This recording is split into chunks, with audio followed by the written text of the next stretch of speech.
Hello, hello, hello. Good to see you. Here we are again today together. We got a couple of you here. It's nice to have a few people to talk to. So I hope you are doing well. It's good to see Elizabeth as always, and Christine. Hi, Diane. Hello. So I'm hoping you've come with some questions. Hello, Diane. How are you? Oh my, Christine, what a backdrop.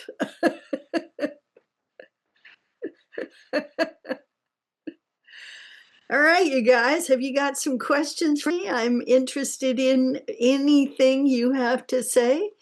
And I've been opening my mind to some very interesting things and curious to hear what you've been up to. I've been digging into some very interesting pieces around math and science and how they intersect with spiritual. So it's the scientists and the mathematicians seem to be getting closer. They're on our heels. they're yapping at our heels like little doggies. Hi, Jensen. How are you? It's good to see you. Hey, there's a question in the chat. Let's get going already. From the point of view of the HES, as I understand it, says Elizabeth, the HES is formed and eventually the biolayer is populated with congealed energy, otherwise known as human beings, as you and I.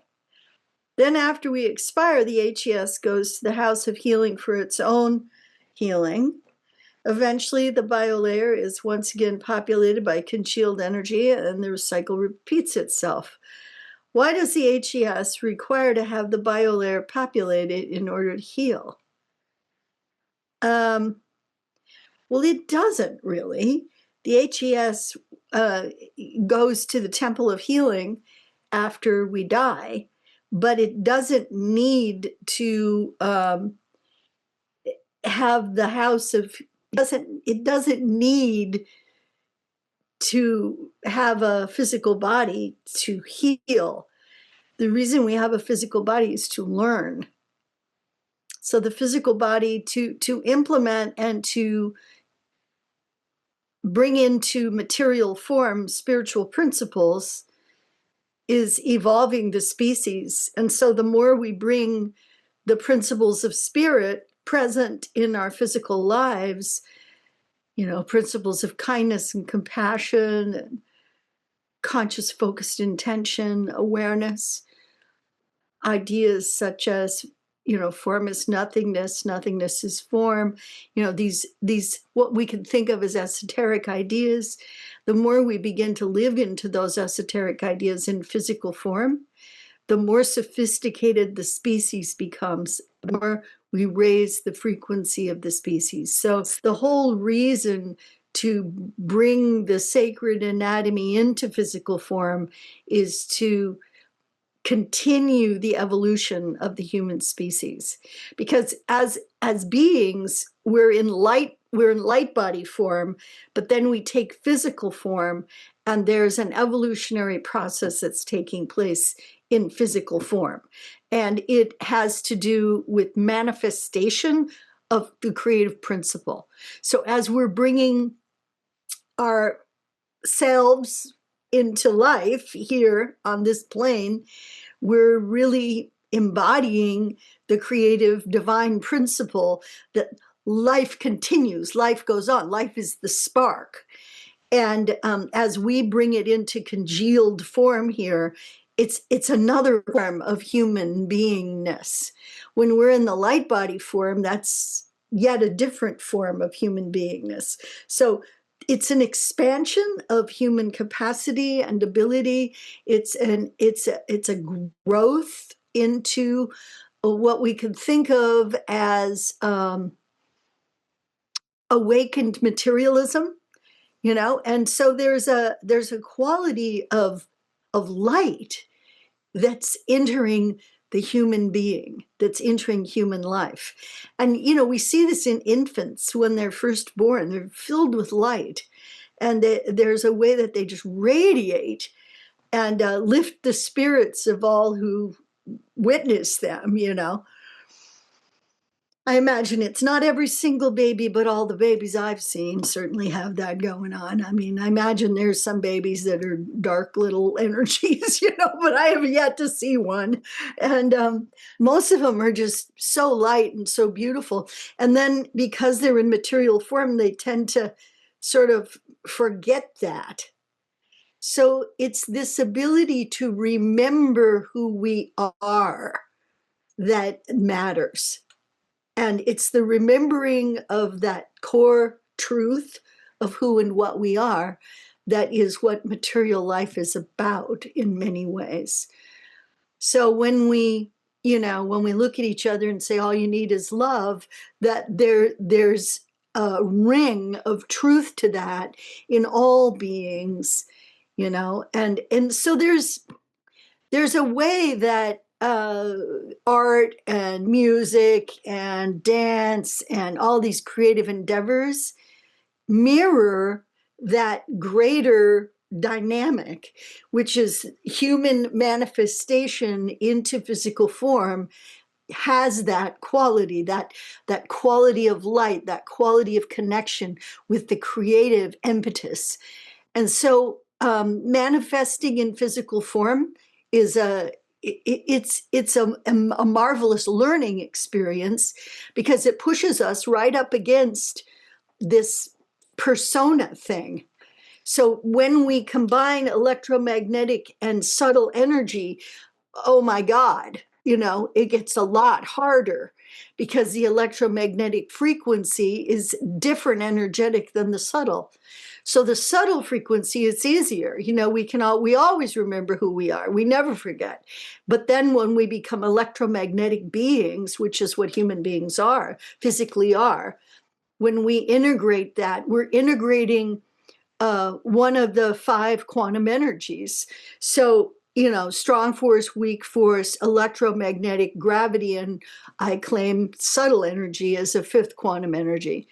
So when we're integrating those things, what we're doing is we're manifesting the creative spark or spirit of the universal consciousness. And so as we weave this together, this electromagnetic beingness, this subtle energy beingness, as we weave this together and bring consciousness to it all, there is a way that we transcend that which is the small idea of what humans are, which is we're on this planet, we live for 92.3 years, and then we're nothing. So that's a very limited vision of what human beings are capable of. I hope that answers your question. Do you have a follow-up, Elizabeth? Yeah, can you hear me? Yeah. Yeah, okay, because I'm having trouble with sound. Um, so basically, what you're saying is that I'm asking this question from my very limited point of view of a Well, 90. I didn't say that. This is what this is how it's falling on me, um, and that when I think of the HES, I mean when I think of how the HES has been described as having the channel and the core meeting each other, and then form exists, and lots of things happen until you get to us.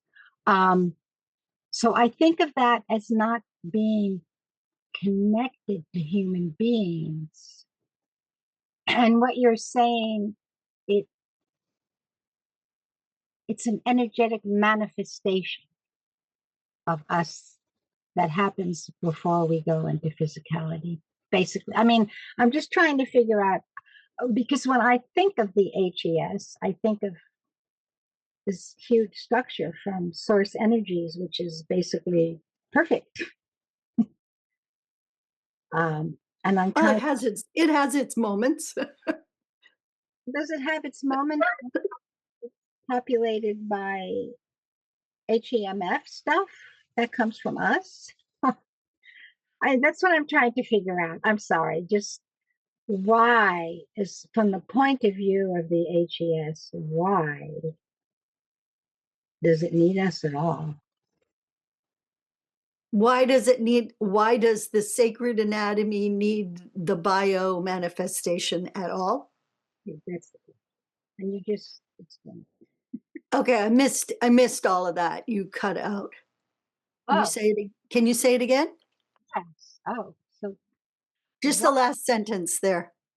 why the HES needs us at all in order to Um, heal? because it's a continuum. It's the bringing forth of creation. So human beings in a material form are a creative act. They're a partnership between the HES, that is individuated soul, and the wholeness of the divine source, which just expresses, all it does is express. So we're standing in partnership with that divine expression, and it's our turn to express. And so the way we do that is to come into physical form. It's an expression of creative principle to come into physical form. And when we do that, we are bringing into a different form of energy the consciousness of the HES.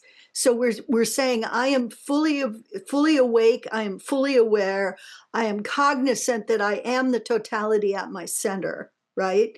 But now I'm going to manifest as a persona, which is an interesting wrinkle. I mean, that's what a creation that is. So I'm a persona, and I have likes and dislikes, and I have sensate reality. So I am feeling and knowing, and I am learning how to be a human being for, hundreds of thousands of years. I am learning how.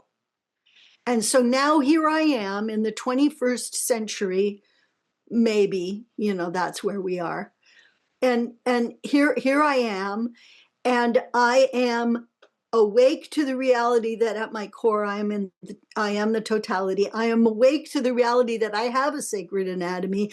I am awake to the reality that I am in partnership with divine source, and I'm awake to the reality that I can impact others not only with my actions, but with my thoughts and my feelings. So now I am holistically coming forward to say, here is this magnificent creation that I have made. We have made ourselves, and we are in the process of evolving us, either that or killing us. We could do that too. But one would be hopeful that we are awake enough now to not. I mean, when you think about Genghis Khan, if he'd had the nuclear bomb, well, would we even still exist? What about King Henry VIII? Would France even be there? you know, so I think we've come a ways.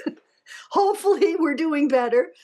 But the whole idea is to come into manifest physical form is actually a new thing. It's a creation, and it's a creation of human beings. We are that. And that is because at our core, at our center, we are one with all creation. Did that get there to you, for you, a little bit? It's approaching it. Thank you. I'm approaching. Okay. Well, good to know there, Elizabeth.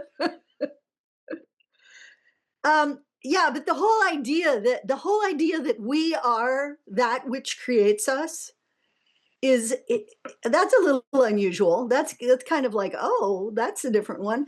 But the idea that that's really what's going on is quite liberating.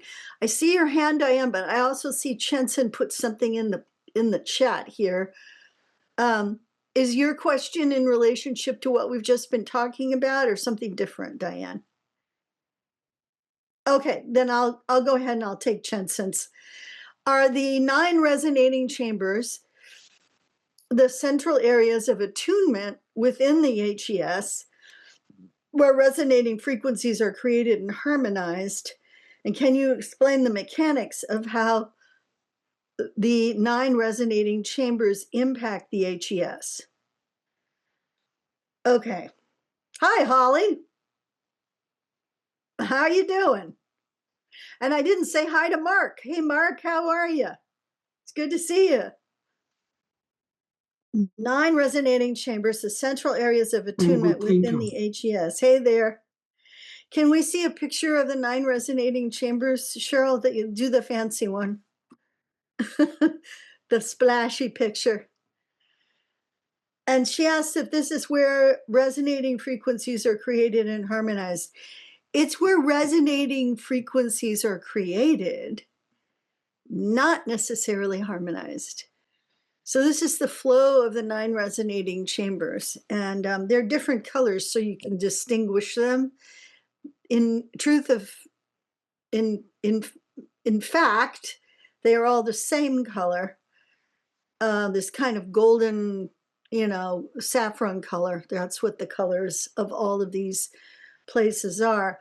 So there's 9 resonating chambers, and these are 8 of the resonating chambers that create the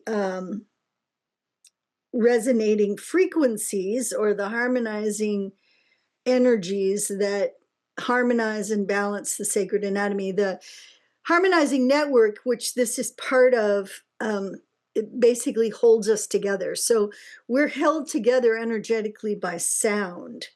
And these resonating chambers are sound chambers where different tones are sounded. And it's not where they're harmonized, it's where they're sounded. And each of these resonating chambers has a primary tone, and then it has overtones and undertones. So essentially, like, all possible tones are being sounded at the same time by our subtle anatomy. We're a little cacophonous, but we get a little Schoenberg-like, but we're also very, very much in harmony, because these frequencies seek out the harmonizing blend. So the mechanics of the 9 resonating chambers and how they impact the HES. So there's another resonating chamber, which we'll show you a picture of in a second here. Cheryl's going to pull that up. And this is how, in many ways, this is how we connect with each other. There is a 9th resonating chamber, which is located beneath your feet, and then below, even below that, about 24 inches down. If you're standing on the earth, it's in the earth. If you're in a building, it's just 24 to 30 inches below you. And this is called the human universal resonating chamber. So all these resonating chambers, they each identify with a system, except for the universal resonating chamber. And then there's another frequency called harmonizing the surrounding universal. And that is outside of the structure. And there's a resonating chamber there that is quite impactful. So the mechanics of how the 9 resonating chambers impact the HES is that they essentially blend out through every part of the sacred anatomy, and they essentially, by their frequencies, will hold the subtle energetic together. Because we're made of subtle energy. We're made of energy that is essentially consciousness. And it is sound that holds one bit of consciousness with another bit of consciousness. So what we can think of is frequency. So the frequency of the harmonizing energy of the bones of light, for example, will hold two parts of the bones of light together, and you can actually feel the presence of that. I mean, you might say that's electromagnetic as well, but you can actually feel your fingers touching, and there is a resonance that travels down your bones of fingers. So just try this. Just try touching two fingers together and think about the harmonizing resonance of the bones of light, and you'll feel it traveling down your arms. It literally vibrates down your arms. So there's a way that like attracts like, but also there's a way that this harmonizing frequency that's between all the different elements of a system, it's all vibrating in a particular way. So if we sing so,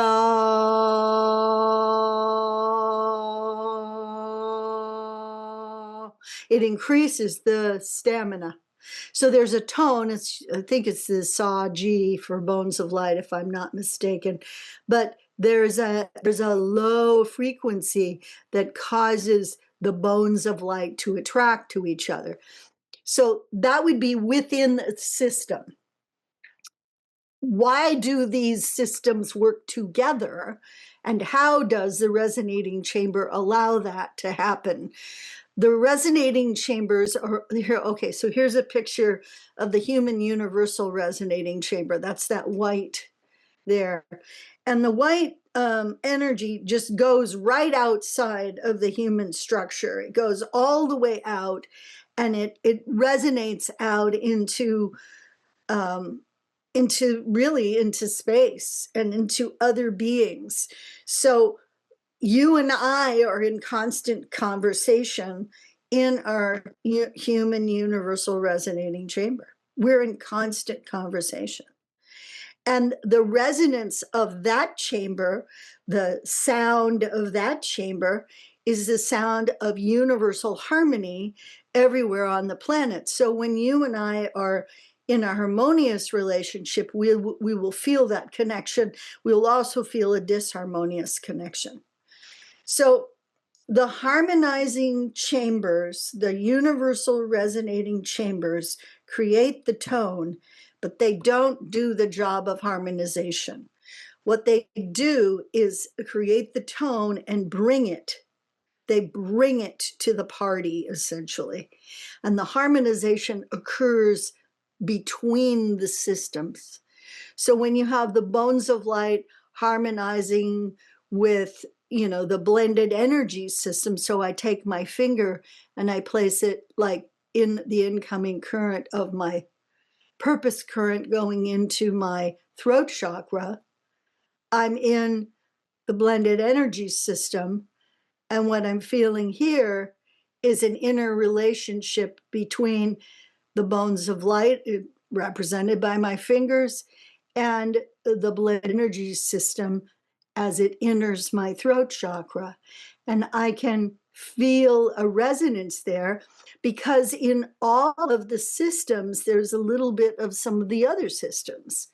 So, for example, in the blended energy system, the bones of light appear as membranes that surround things, as suspending ligaments for the top and bottom chakras, the divine gate and the chi pool.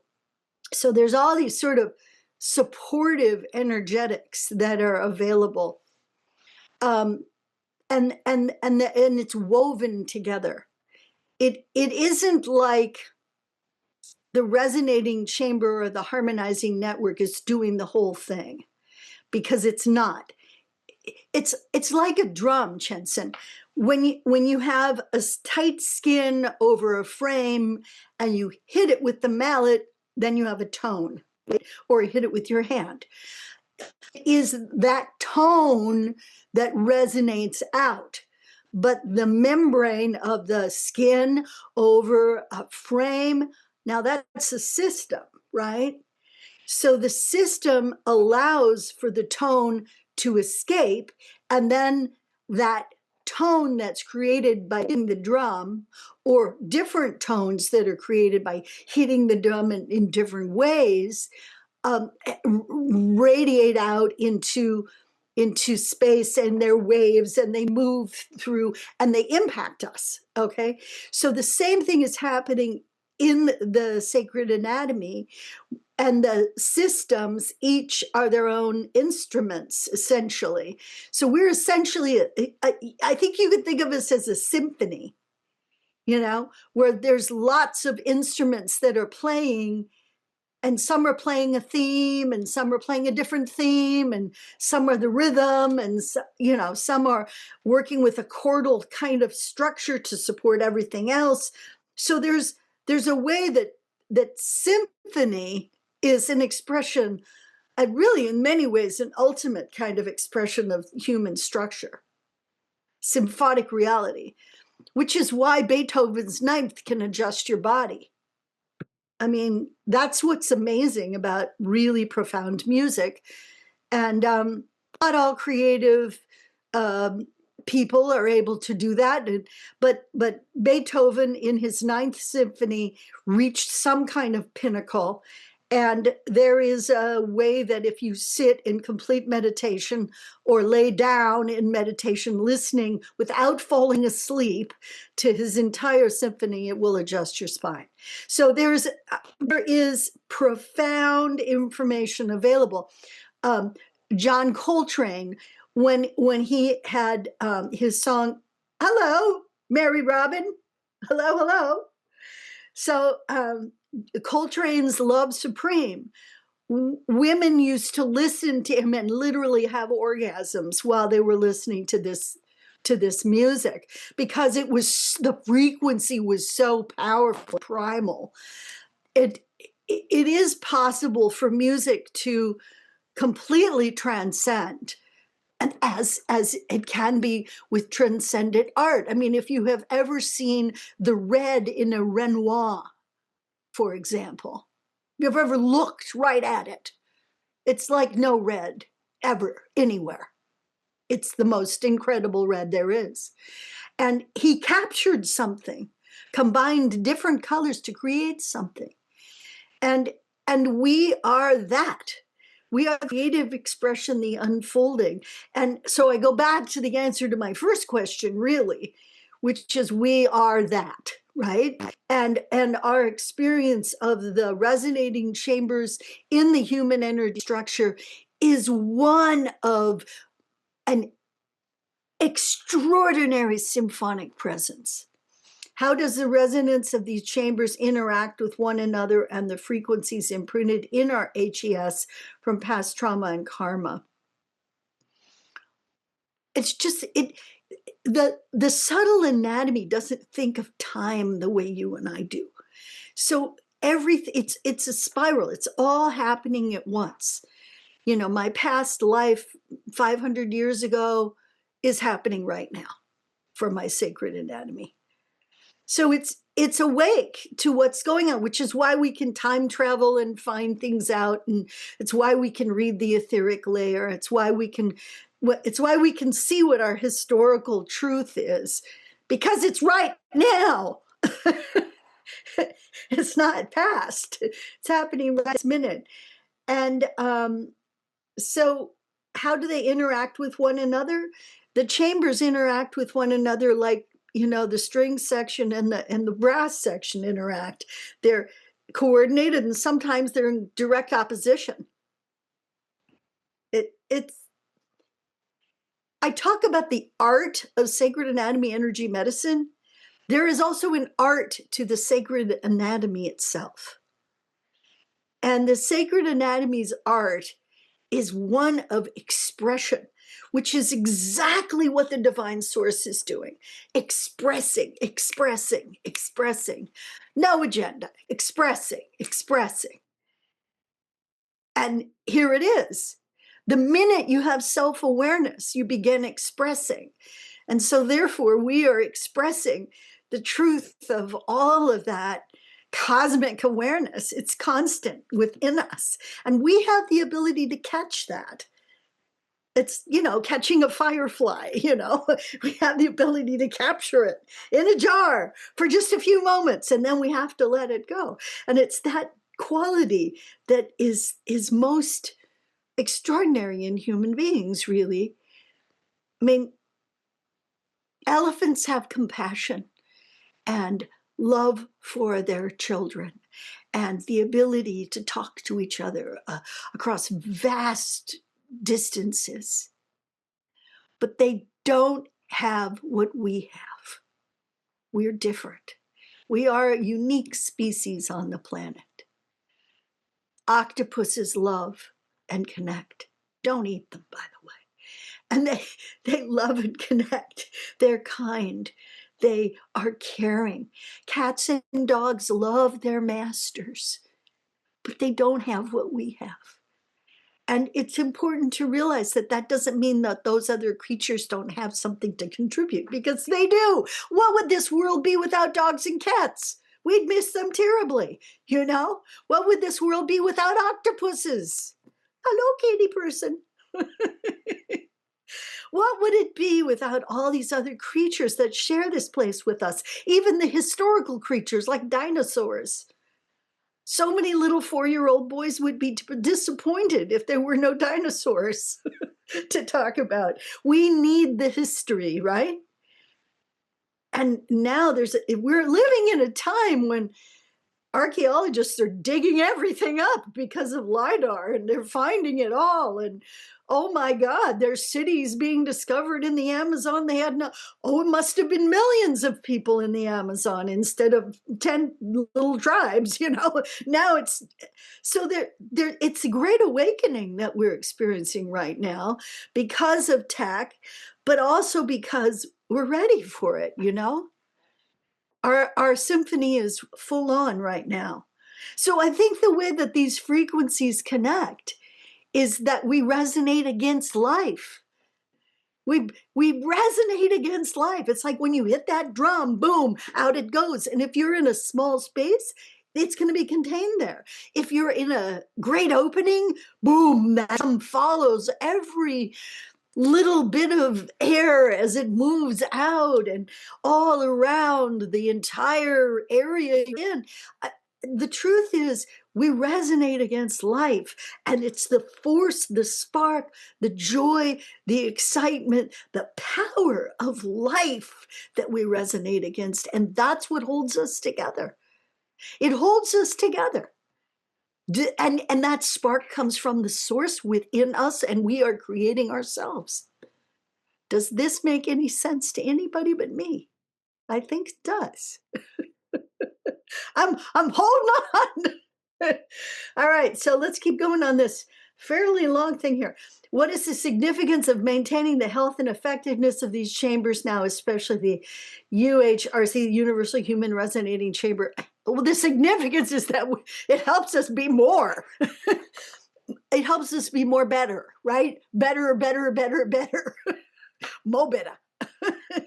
It helps us be awake. It helps us walk into circumstance with our eyes open so that we are able to see the chaos and confusion, the hatred and the strangeness as simply a passing phase. It's just a phase, you guys. We're in a phase. It's a little like the terrible twos, but we're in a phase. And we can survive this because there are people like you and like me and like everybody here today, right? We're here. We're awake. We're looking around and we're going, well, this isn't it. This isn't it. The human universal resonating chamber is what's resonating between all of us.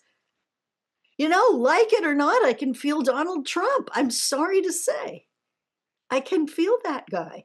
And you know what? He's sick. He's physically sick. And you know what else? He's not happy. So I can feel that. I know you can too. We all can. We can feel these things. And we can feel into the sadness and the upset and pain of the poor people on earth who are being confronted with violence when they did nothing to deserve it. We can feel that, and we know how wrong it is. So it behooves us to contribute to the universal human resonating chamber by saying, no, this isn't okay with me. I want to see a different way. And holding the vision of the Garden of Eden, holding the vision of what we can make this earth be. We can wake up. It's possible. All right. Who had their hand up? It was Diane. Go. Well, what I wanted to say was way too long to type, but I'm seeing all these threads with this conversation right now and how you opened with the intersection of math and spirit. Um, once in a while, not as often as I'd like, I've brought in one of the numbers as a frequency. Whoa, great. And what I've seen, because I just brought it in for a client this past week, Uh-huh. was, oh God, I've just got chills all over.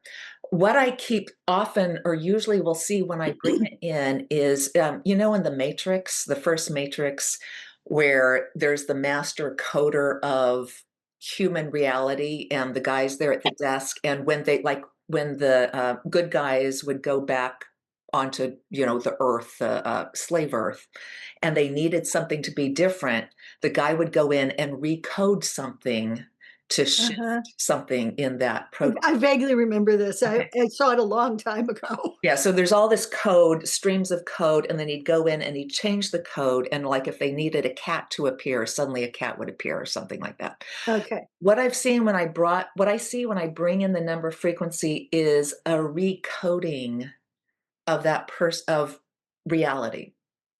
And this feeds into, it is all happening now.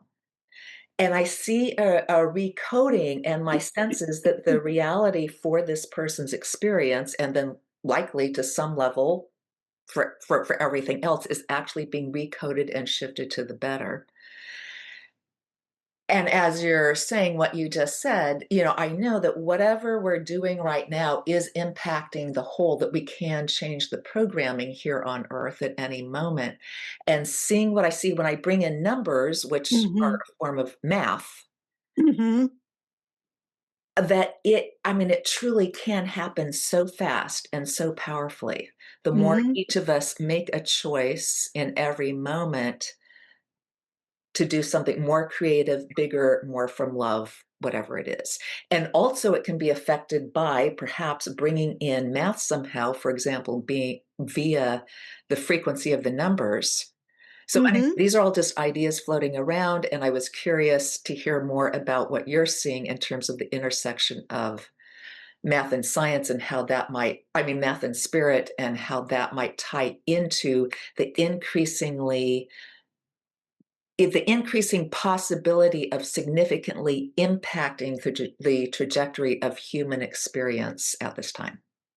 I think when we look back at Pythagoras and the great mathematical minds of history, the first thing they were was a philosopher. So there's a intersection between mathematical theory and concept ideas and philosophy, and it's we could think of it as higher math or more sophisticated math than addition, but really 1 + 1 is pretty exciting.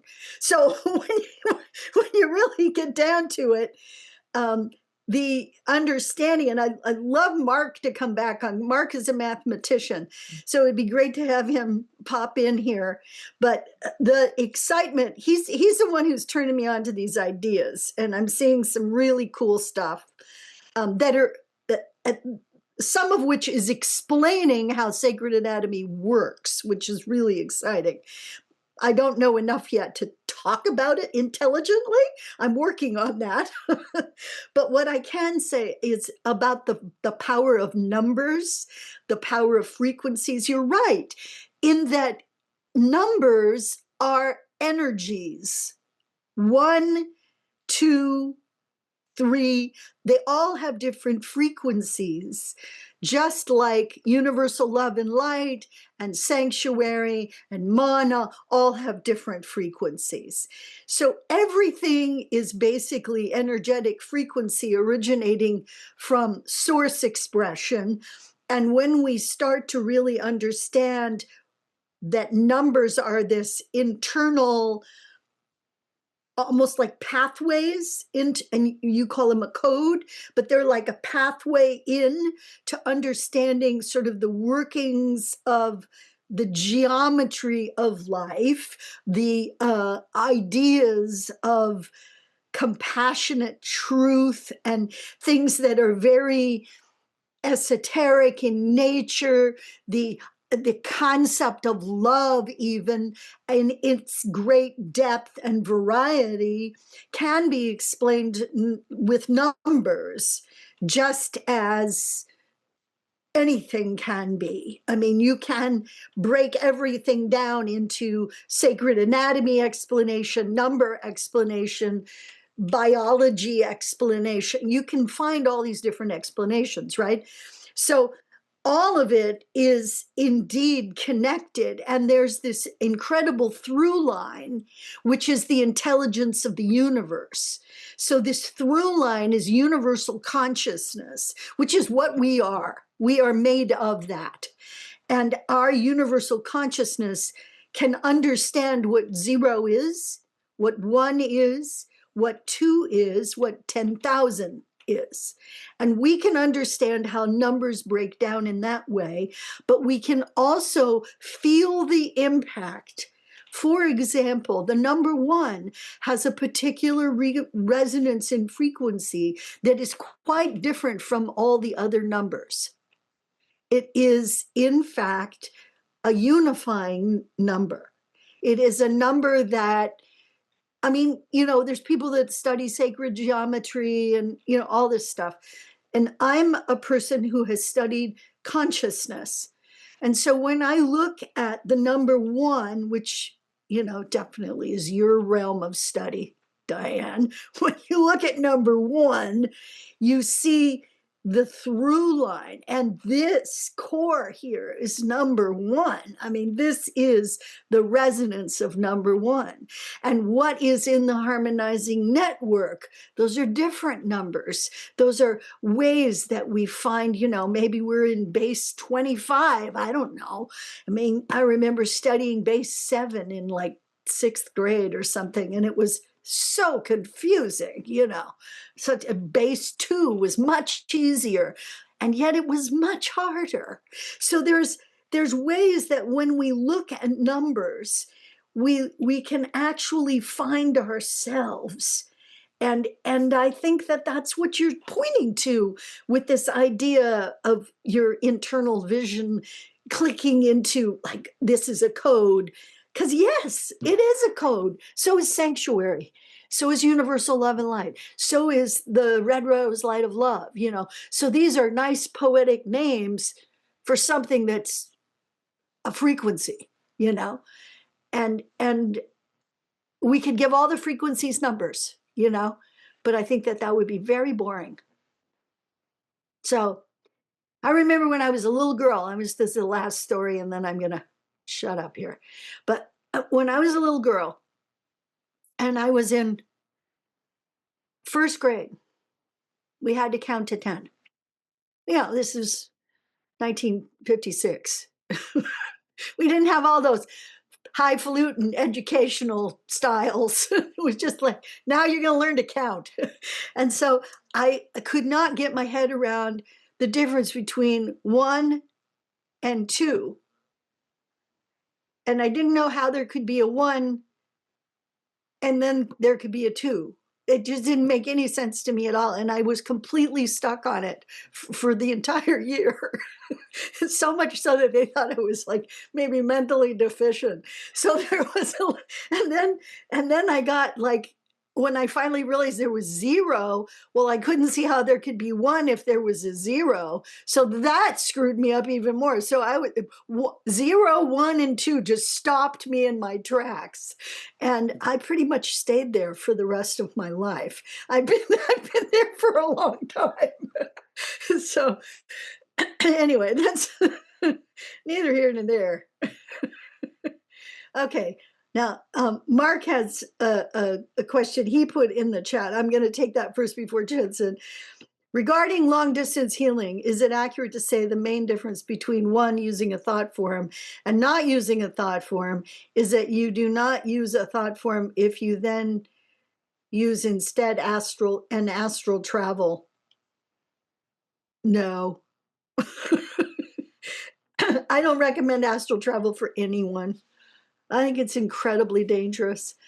And not only that, but it's not the same. It hasn't got the same value. A thought form means that I have taken the extragenic potential of subtle energy around me, which I mean is like above and beyond the beginning, before the beginning. So I take raw energetic and I create a thought form, and then I empower that thought form with my idea of what that person is. Then I connect that thought form to another person. And as I'm bringing in an energy to that thought form, that other person feels the energy. And then what happens is that they become that energy. So they essentially activate the energetic of the thought form. If I'm astral traveling, I'm simply an observer.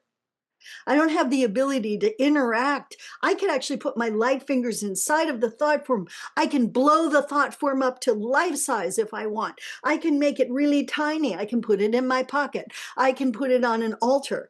But I can't do that when I'm astral traveling. Not to mention the fact that it's dangerous for you. So there you go. It's not an either or situation. Thought forms are infinitely preferable. My favorite is to be with somebody. I mean, that's my favorite. But it's pretty great that we can work with thought forms because we can work long distance across great distances. Like you're in Alabama and I'm here in California, and I could work on you. I can feel you. Okay, Chenson, you're next. Thank you. And I appreciate the explanation of, or the analogy to the instrument. Sorry, I have a little cold, so Oh, no. yeah, I'm so sorry about my voice. And that's really helpful. So the chambers are like a representation of an architecture creation that is constructed, let's say, as a drum or other instruments. But also, I think what I'm hearing is that frequencies of numbers, or it could be equations, it could be codes, are also created in a way as instruments, so that I'm just trying to connect the understanding of instruments versus frequencies, and that how all of that interplays. Well, the instrument is the vehicle, essentially. I mean, you can have a Stradivarius violin, but if you don't know how to hold the bow and where to place your fingers, good luck. Mm. You know? So it's not the instrument, it's the playing of the instrument. It's the understanding and the learning how to use the instrument. So if we think of the system, like the blended energy system, as the instrument, right? How we work within that instrument is the music of that instrument. It's the harmony of that instrument. And then the harmonizing network is that which informs the totality of the system, how to resonate together to create beautiful music so that it isn't out of resonance. Okay, so for example, the number one, the frequency of one is like a sound, right? Or it's the music, it's not necessarily the instrument. Number one is maybe both. It might very well be the container as well as, so it's one is a concept, right? One is a concept, whereas the harmonizing nature of music may be a concept, but it's also a physical reality. So one is essentially a concept that can be like, I have one pen, so it can become something. It can be, but it's a designator, it's a modifier, it's a, that is that. So it's a describer as opposed to the thing itself. So when you identify one as the thing itself, it is one. It's like the sound of hung in meditation. It's one. It's the sound of the spheres. It's the wholeness. It's the oneness within. So when you begin to tune into that, you begin to realize that it is both the instrument, the concept, and the thing, you know. Did I answer that? No, it's very profound. I think I really, Felt like I did. yeah, I really appreciate that. Checking. When you gave examples of the elephant or the octopus, they're communicating through frequency. Yeah. So they have some sort of sound chamber that allows. Oh, they have the earth. The elephants with their feet against the earth. There's a resonance that the other elephants feel. They're so attuned to the heaviness of the beat on the drum of the planet. That's what they feel, you know. And then the octopus, I'm not sure how the octopus works. It's very complicated. Octopuses or octopi are very different. Very, very sophisticated. So almost as if the Uh, elephants have a UHRC type of matrix as well through the earth. Well, they have the they have the ability to hear and feel. They're sentient, you know, they can feel. And what they feel, science has determined, what they feel is the thundering of other elephants coming towards them. So they can tell when elephants are 100 miles away, they can feel them walking towards them. And that's the resonance of the planet. So they're using the earth, they're using everything they've got, you know, which is a real sign of intelligence. Mhm. Dolphins do the same thing when they jump out of the water and splash down. That's how they communicate with other pods to say, hunting event, come and join us. So dolphins are also using vibration to communicate across distances. Dolphins are pretty incredible, and they have deep needs. Like they really need to swim free in the ocean. They get very depressed in caged tanks. And that's just a fact. That's what they've discovered. You know, people who study dolphins know this. So we are animals that live on the planet Earth that understand the planetary elements of, you know, wood and metal and earth and fire and water and wind, and we understand these elements, but we don't necessarily always know how to use them effectively, you know. Like we've finally taken the dams down in Northern California and Southern Oregon. We've finally taken the dams down, and now the salmon are coming back, you know. And so we finally figured out that damming those big rivers and stopping the transit of the salmon was bad for salmon, which would then be bad for people. We finally figured, I mean, that was kind of slow learning, but we did it. Took us about 50, 60 years, more than that, actually, 70 or 80. But we learned. And so we're undamming many of the rivers that have been dammed. And that's us understanding the transit of water, the necessity of fish, the need for harmony and communication between species, you know, all these things. We're very slow learners. And that's the thing that has to change. That's why there is this escalation of human consciousness right now, because we can no longer be such slow learners. We have to learn faster. Christine says, how far out from the core are there sound resonating chambers? Well, the blended energy system is actually right in next to the core sheath, so it's right close to the core. They're in different locations, you know. Some are out here. By and large, yeah, there we are. So by and large, the blended energy system one is the one that's right around the core, and it's actually too far out in this drawing. It should be closer in. And this is the location of the 8 resonating chambers. And what they are is like tubes where information, data is essentially moving through. Yeah. So the bigger ones cross the core. I mean, everything crosses the core. Everything has a relationship with the core. The layers one is out all around, but it still crosses the core. So everybody is relating to the core at all times. Can the past and the future also change at any time in the human systems?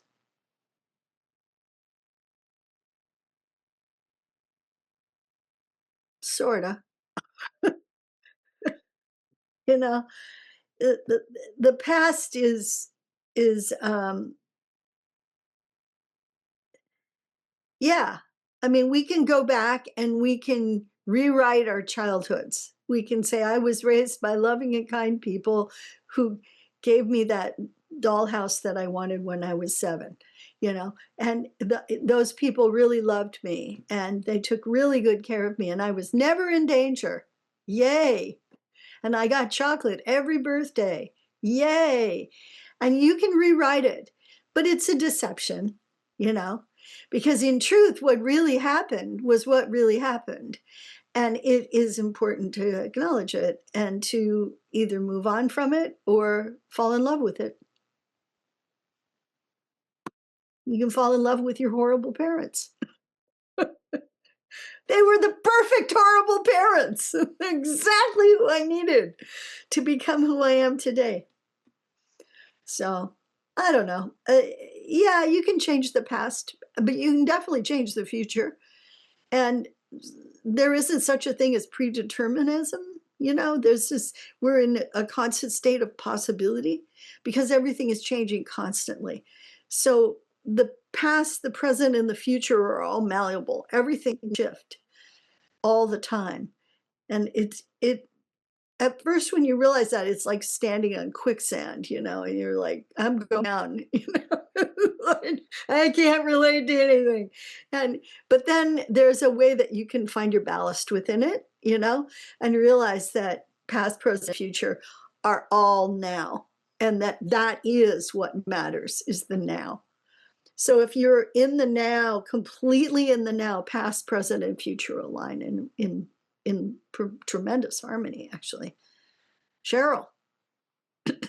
Well, to Christine's question about changing the future by addressing the past, I mean, that's a big kind of philosophical conundrum.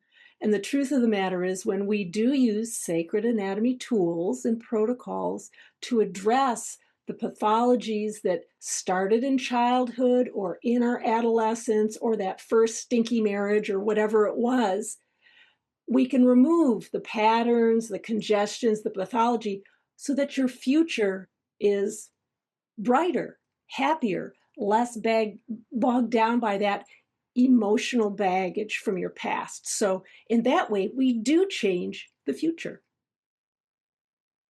Yeah, we can. We can indeed. So how are you guys doing? Oh, here's Diane. She's got a question. Let's hear from Diane. I just wanted to tag on to what Cheryl just said. So in biodynamic craniosacral work, which I've always kind of think of as the yin to the yang, a bit more yang of sacred anatomy work. So when the stillness and the silence comes in, let's say we're working with perinatal issues, birth issues, which are frequently so much of the ground of our experience in life. And there's a shift, patterns come up, and then there's a shift in those patterns, and the pure potency that was holding that pattern opens up, and it shifts everything actually physically within that person's system. It is truly as if not only are the adaptive patterns released in that moment, but there's a surge of pure potency that rewrites that experience into something of a higher order. And as a Yes. result, from that point on, that person's experience is quite different, no longer informed by that actual very physical pattern in the neurology, in the tissues, no longer so much informed by that. And so their life shifts as a result because of how they are in the world and how the world meets them. So to me, that's actually a physiological shift that is Mhm. entirely possible, and we see it over and over again in biodynamic craniosacral work. And so I just wanted to add that, because when we're working in sacred anatomy work, sometimes it can be more challenging to really get a grip or a handle on the fact that there is actual real tangible change. But in Mhm. biodynamic cranial work, we feel it with our hands, we feel it with our physical bodies, we witness it on a very physiological, in a very physiological way. Yeah, primarily because it's electromagnetic in nature. Mhm. So when you have these two different energies that you're working with, the electromagnetic impact of biodynamic cranial sacral work is you're literally tuning in to the resonant frequencies of that electromagnetic presentation. Whereas in sacred anatomy, we're tuning into the subtle consciousness that is holding the electromagnetic presentation. So it's two sides of the same coin, you kind of can't have one without the other in a way. At least you can't be here and have one without the other. Yeah, it's true. And when a lot of times people, like, I remember a woman who was a nurse came to me one time, and she was like really distressed with her life, and she was disappointed and upset and in pain. And she was like, I want a result today in this healing. I want to, and I was like, okay, we'll try. But the truth is that this is not a result driven work. It's a consciousness driven work.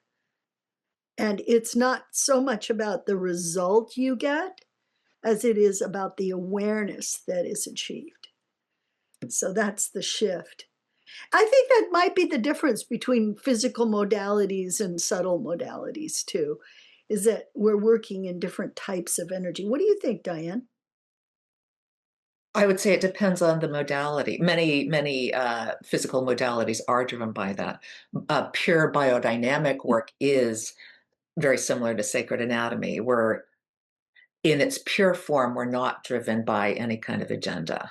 We're open to the expression of the breath of life and how that, Mm-hmm. and everything is perfect as is. And if there is something that is ready to shift and change and it's elicited by the breath of life, then that unfolds. And our job is to open to that, listen to that, and attend to that and support it, but not try to drive change. Yeah, I think that is a very important. I mean, that's what makes biodynamic the work of Jim Jellis. That's what makes it different.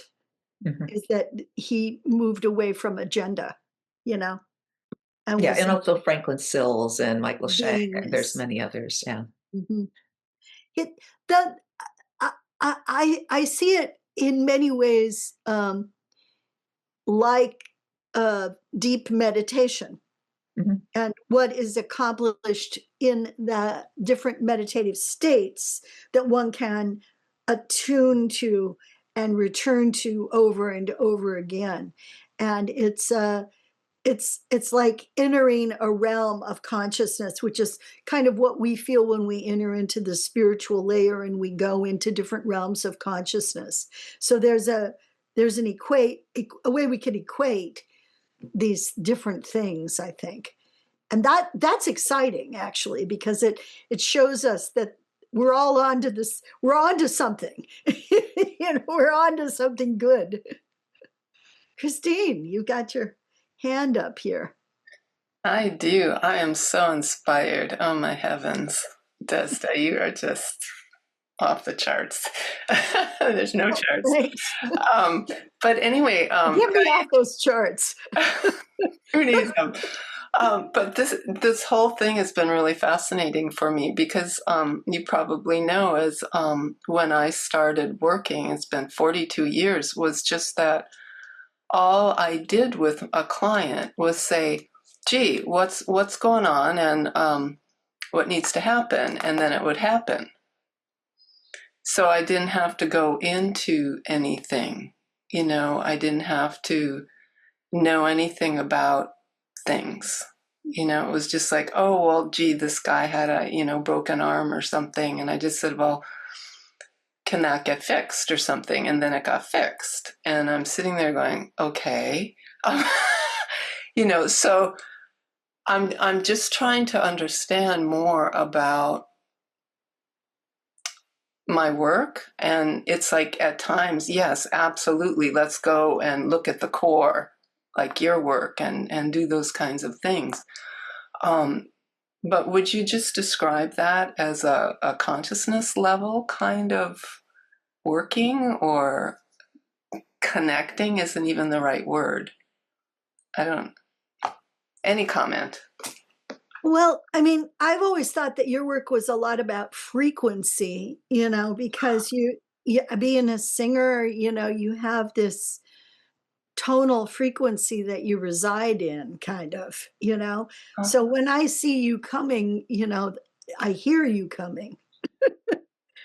Because you're resonating. You resonate. And that's, I think, where your healing power comes from, is the ability to resonate with other people's needs and to resonate in, by some sort of intuitive knowingness, to resonate in such a way that healing results.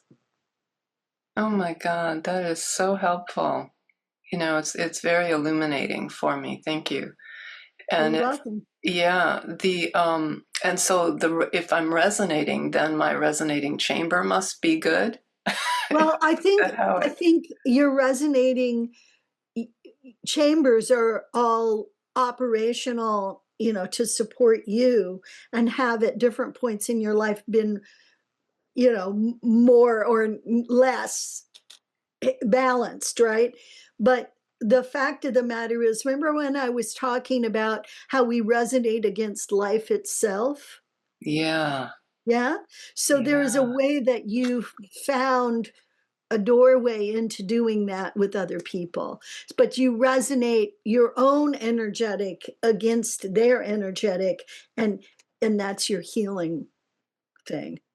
Okay. And then if I, or a person like myself, with that kind of background, so to speak, literally, or a core, then if I'm not well, would I go into the resonating chamber to, ask to really understand that so that I could get well?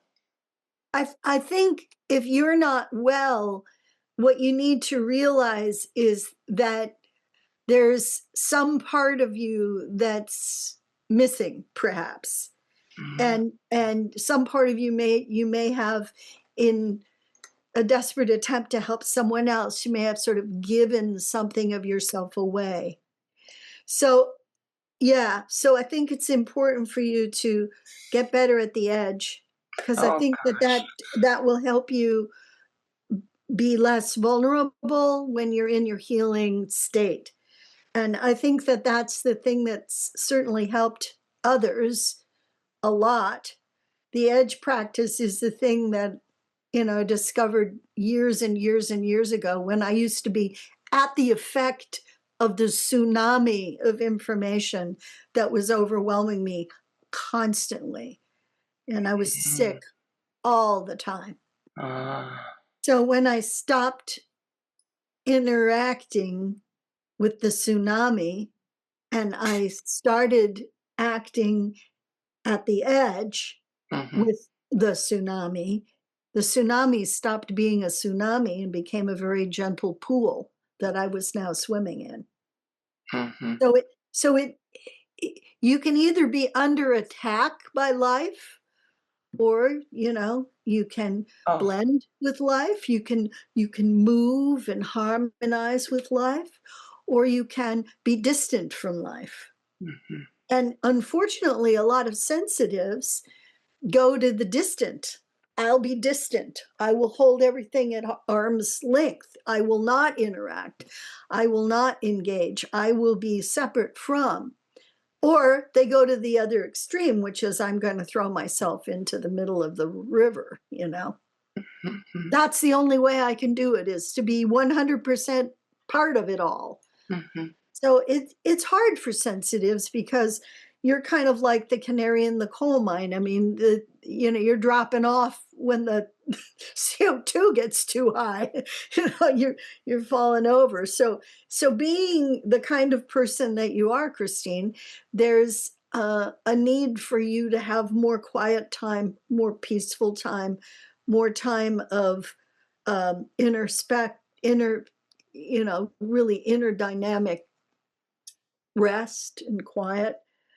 You need more of that than you're getting. Yes. On this planet, on this plane.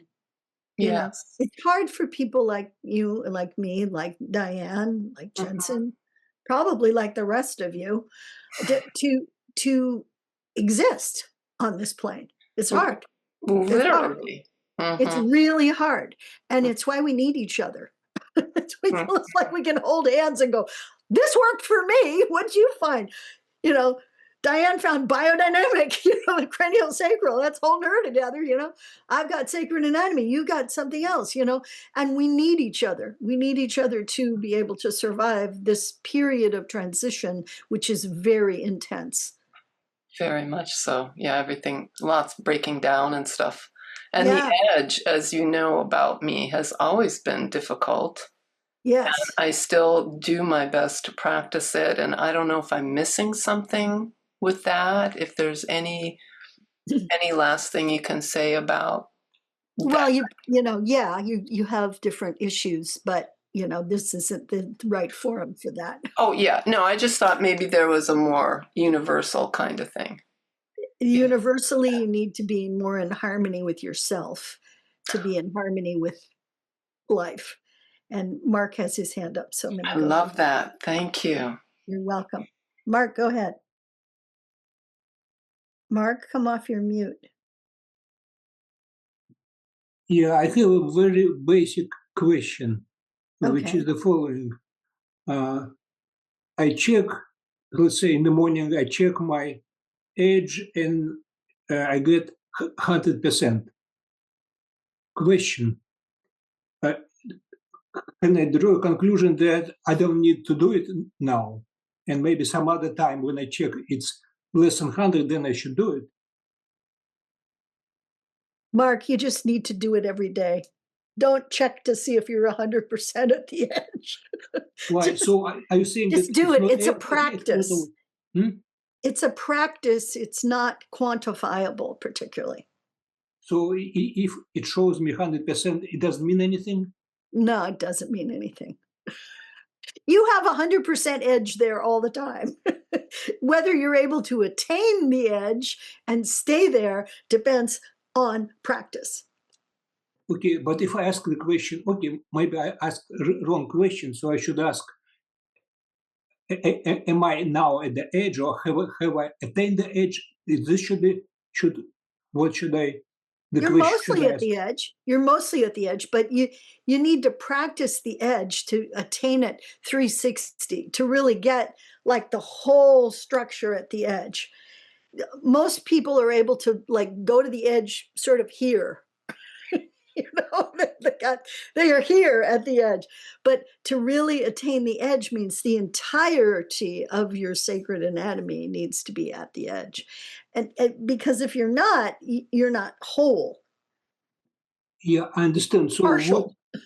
Yes, I understand. So what would be the correct question to ask? So There really isn't a dowsing question to ask. There is only the doing of the procedure of the practice. So there's just doing the practice.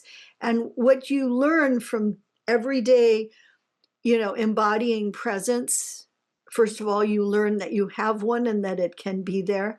And then every day dropping anchor, you learn that you can ground into your own structure, that you are contained.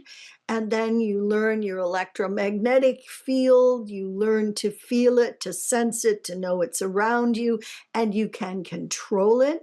It doesn't have to be flopping all over everybody. You can control your electromagnetic energy. You can bring it in, use it as your personal chi field. So, Christine, that's really your thing. So bringing it in as your personal chi field. And then when you go to the edge, you go to the edge 360, but that's what takes practice, because you can, imagine you're at the edge, and imagine you're at the edge, and imagine you're at the edge, imagine you're at the edge, but the whole bottom of your structure could be open. So you really have to bring imaginal thinking in alignment with practicality, with knowingness, understanding, awareness, intention, and attention, and you align all those things, and that's the edge.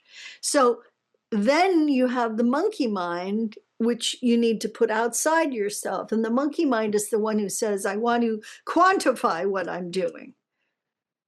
The quantification of a practice has not really any value, which I know is hard to understand, but it just no, I want to understand it better. So what I hear, you are saying that when I douse it, then it's imaginary. So it's unnecessary. It's an unnecessary use. It's like academic, which of course you're an academic. So, hey, that's probably why you're doing it. but there's it's like an intellectual game that you're playing. The edge practice is visceral and embodied, and it has to do with how well we inhabit the totality of who we are. And it isn't, you're not actually able to, like, I can't pick up my dowsing rod and go, Mark is 30% at the edge, Cheryl is 92% at the edge, Christine is 170% at the edge. I can't do that. I won't do that, because it's useless. The edge is like one, right? The edge is like one. If you can understand one, you don't really need any of the other numbers. You got me. I gotcha. All right. This is not fair. That's not fair, is it? No. Well, you and I are going to have a lot of fun with this dynamism that you've got under your hat. Yeah. So maybe the last follow-up question. Okay. Is there any guidance when I can use my dowsing and when not? Or because dowsing is fun. Okay, dowsing is fun, and dowsing will train your brain to use the right and the left side at the same time. Because if you're using your dowsing rod to get quantifiable information, how much, and the texture of it, kind of, and then I'm over here and I'm sensing, I'm feeling emotion, I'm feeling content, I'm using the right and the left side of my brain, I'm crossing the midline constantly, and it can literally heal dyslexia. I mean, I was really dyslexic there for a while, and now I'm not at all. So it helps. It helps. Okay, a very simple question follow-up. I check my soul layer, and my pendulum gives me 100%. So do I need to work on it or not? What are you checking? Why are what I you check. checking your soul layer? Or of course, so that to decide, do I need to work on it or not? Well, the soul layer, you don't have the ability to work on your soul layer yet. What you have the ability to do is do a basic clearing of Yeah, the that's, I mean, entire yeah, the structure. procedure which you showed us. Yeah, that's what I mean, of course. Right. And you also have the ability to strengthen the integrity of the soul layer, Yeah, bring in right. universal love and light. So Yes. you might say, do I need to strengthen the integrity of the soul layer? And you're going to Yeah, get a yes, no yes, answer. yes, of But course. should I work on my soul layer? No, I That's didn't like ask clearly. No, I too agree. Yeah. big a question. Okay, I'm sorry. I actually asked the question: is integrity of my soul layer 100%, or is it less than 100%? That's what I asked actually. Sorry, I wasn't clear. Yeah, that's what you should be asking. Very Yeah, of course. Yes, specific I questions. didn't say it. So if it tells me yes, I have 100%, means I don't need to do anything about it. Yeah, if you're at 100%, you don't need to strengthen the integrity of the soul layer. It's fine. Move on. Okay, so the only exception is the edge. Here, I shouldn't douse it. You can't douse it. You No, I can't can, but douse it. I mean, it's not It's useful. like dowsing if somebody loves you or not. What a stupid thing to do. I mean, go on. Does my husband love me? Yeah, kind of. Well, most of the time. Well, sometimes he's a little pissy, but like, what are you doing? I think we lost Diane. She's left the Okay, meeting. Is thank you. anybody else got a question? Let's see. Holly, what about you?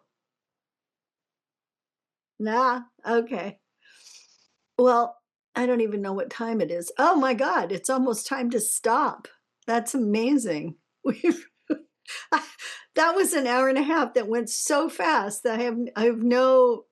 Hey Mary, how about you? You got a question? Do you want to ask me anything? No, I actually was really, it was very helpful, all the questions, all the answers that you gave to the questions. That was all very helpful. So I've taken one of your courses a couple of years ago, and I can't remember the name of it, with Elizabeth Poole. She introduced me, but I found today very, very, I was able to really grasp it. Oh, that's great. That's great. Are you on the East Coast? I am, yes, I'm also in New York. All right. Well, say hi to New York for us. Is it as hot as all get out there today? Actually, today is absolutely beautiful. This is like in Yay! the 30s, and it's sunny and it's really exquisite. Well, So that's good to know. That's good to know. Well, Elizabeth was here a minute ago. yes, yes, yes. I think it was, I don't remember the name of the course it was, but it was but today I was able to really grasp it All right. Well, good. I'm a glad lot more. So that was great. this is a very esoteric study, and there's a lot to it. It's also very, very simple. Yes, yes. No, I've taken, I've been trained as a cranial sacral and polarity and healing modalities. So, and I find your pictures absolutely stunning. The colors are so beautiful. Oh, thank you. Let me show you a new picture that's not in the book. Isn't this one nice? Wow. Yeah, it looks very cosmic. It's very cosmic. This is the channel which crosses the core, and these are called the echelons of the channel. Oh, And I thought those were, the rings in the notebook. Okay. no, The notebook being opened up and then, yeah, okay, I got it. yeah. Yes, I see it now. Now these are membranes that cross the channel. So these membranes that go around the channel. So isn't that the channel vertical? You have it horizontal. No, that's the core that does that, but this is the Yeah. channel. Okay. The channel is horizontal. Okay. It's Yes. crossing the core. Yes. Yes. Yes. Yes. Okay. And this is where the witnessing chamber is. That's that blue color there, Yes. pale blue. Right. And then subtle light matrix is also there, which is the creation of the light that forms our bones of light, also forms our physical bones. So Uh-huh. all of the information that's there, this gray thing on the top, the silver, that's the Uh-huh. umbilicus. That's the umbilicus. Oh, okay. So it Okay. comes all the way in. You're only seeing a cutaway. This is just a Right. tiny little, Right. this is the soul layer. You can see all the rainbow, and then right next to it is the etheric, and next to that is the spiritual layer. So this is the layers with the I see. I know. I logos. see it now. I now understand. This is a cutaway of the side of the Yeah. big drawing, and this The goes big through the drawing. center. I got Exactly. it. Uh-huh. Yeah. Okay. So the pictures Right. that we're coming up now with are even more detailed, and they're really fun.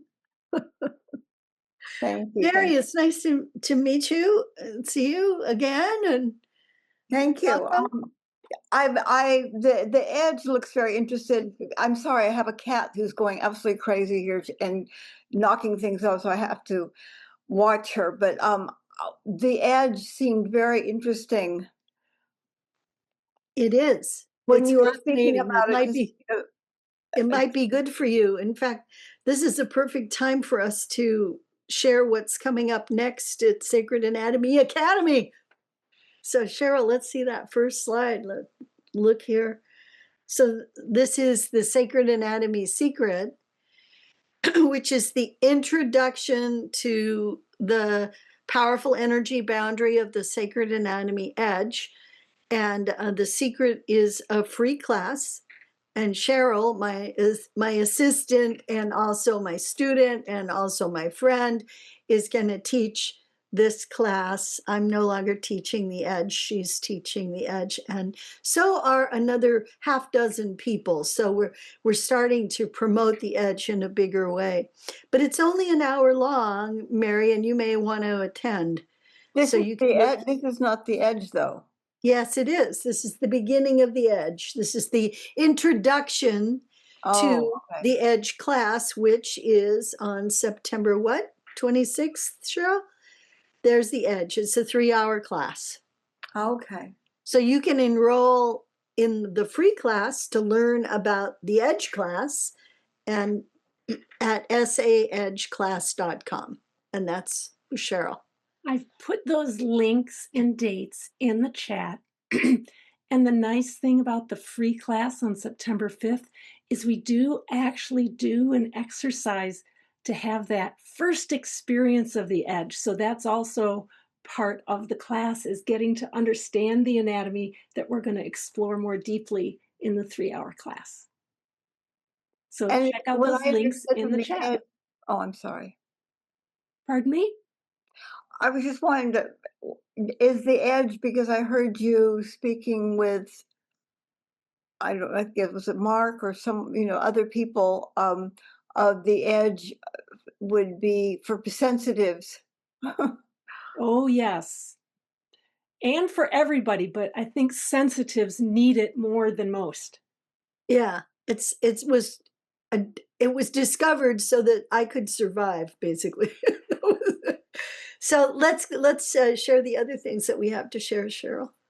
Actually, this is something going on this very weekend. Yeah, that's right. And this is a wonderful conversation and interview with Desda that is going to 120 countries around the world. So we want everybody to come and enjoy this fabulous broadcast and interview.